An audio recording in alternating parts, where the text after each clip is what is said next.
Assalamualaikum warahmatullahi wabarakatuh. Perkenalkan, nama saya Laksana Indra Jati Sinaga. Saya adalah mahasiswa Universitas Pembangunan Pancabudi Medan, Fakultas Social and Science, Prodi Manajemen.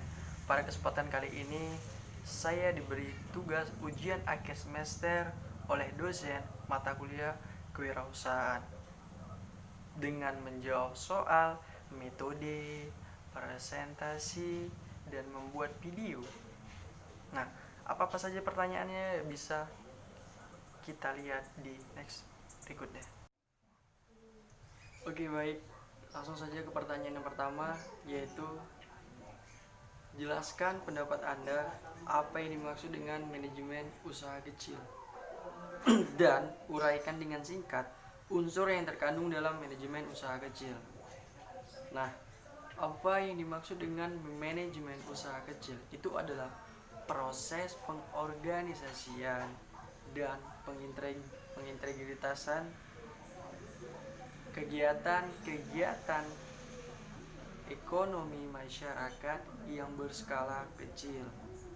Nah, proses pengorganisasian ini atau proses pengaturan ini itu meliputi kegiatan baik dari bagian produksi, baik dari manajemen bagian sumber daya manusia, manajemen bagian sumber keuangan, dan segala aktivitas usaha kecil yang dilakukan oleh rakyat. Dan kemudian unsur yang terkandung dalam manajemen usaha kecil. Apa-apa saja yang terkandung dalam unsur-unsur manajemen usaha kecil. Nah, dalam mengatur usaha yang kita punya, terlebih usaha kita masih kecil, masih menengah, nah itu tidak terlepas dari yang namanya unsur manusia. Nah, tidak ada sebuah usaha atau manajemen, tidak ada sebuah usaha yang dilakukan oleh robot. Biasanya itu hubungan unsurnya itu tidak meliputi dari unsur manusia. Kemudian unsur uang, unsur dari bahan, unsur metode, dan sampai ke unsur market pasar. Baik, kemudian saya akan menjawab pertanyaan yang kedua. Nah, pertanyaan nomor 2 itu adalah jelaskan dengan singkat bagaimana memulai sebuah usaha. Untuk memulai sebuah usaha, kita harus memiliki yang pertama impian atau mimpi.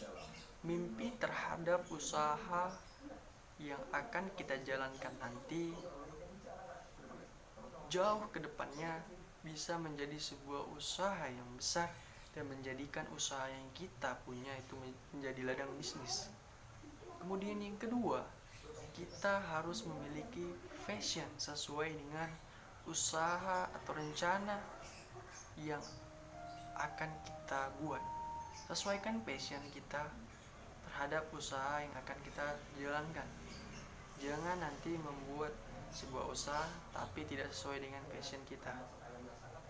Nah, kemudian yang ketiga, kita harus pandai dan harus bisa belajar dari orang-orang yang sukses terlebih dahulu, yang memiliki usaha, yang awalnya memiliki usaha kecil.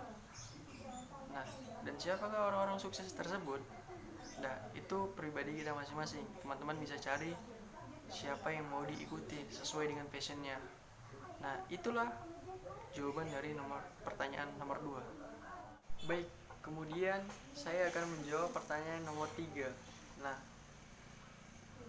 pertanyaan nomor 3 adalah dalam kasus-kasus tertentu ahli kewirausahaan menggunakan pengukuran-pengukuran untuk menjelaskan dimensi-dimensi manajemen usaha kecil. Nah, di antaranya adalah, nah ini jawabannya. Yang pertama yaitu meliputi kualitas dasar kewirausahaan. Nah, kualitas dasar kewirausahaan itu meliputi daya pikir si pewirausaha yang akan menjalankan usaha. Itu yang sering menjadi dimensi-dimensi yang diukur oleh para ahli. Kemudian yang kedua, berdasarkan kualitas instrumental, kewirausahaan tersebut, yaitu penguasaan lintas disiplin ilmu. Nah, seorang yang ingin berwirausaha harus memiliki disiplin ilmu yang tinggi. Nah, bagaimana untuk mengukurnya itu? Nah, para ahli sering mengukur dimensi-dimensi tersebut. Dan itulah jawaban dari pertanyaan nomor 3. Next, saya akan menjawab pertanyaan nomor 4. Nah, pertanyaan nomor 4 adalah, jelaskan dengan inovatif dan kreatif dalam usaha yang Anda jalankan dan usaha yang masih Anda rencanakan. Nah, jelaskan secara inovatif dan kreatif usaha yang akan kita jalankan. Nah, dalam menentukan usaha yang akan kita jalankan, agar usaha itu berjalan seinovatif mungkin dan sekreatif mungkin, kita harus pandai berpikir sesuai dengan passion kita, apa produk yang akan kita jual pada usaha kecil kita. Contohnya, saya menjual keripik pisang. Nah, kalau saya menjual keripik pisang, sama seperti pada umumnya, itu terlalu monoton. Maka saya harus menciptakan inovatif dan kreatif pada produk yang saya ciptakan.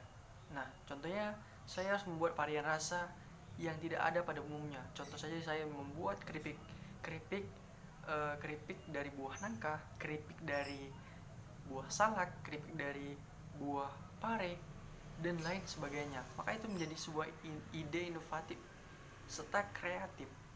Nah, itulah jawaban dari nomor 4.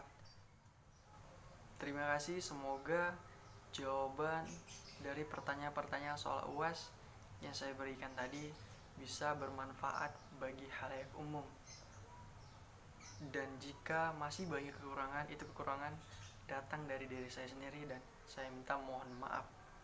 Selebihnya saya ucapkan wabillahi taufiq wal hidayah. Assalamualaikum warahmatullahi wabarakatuh.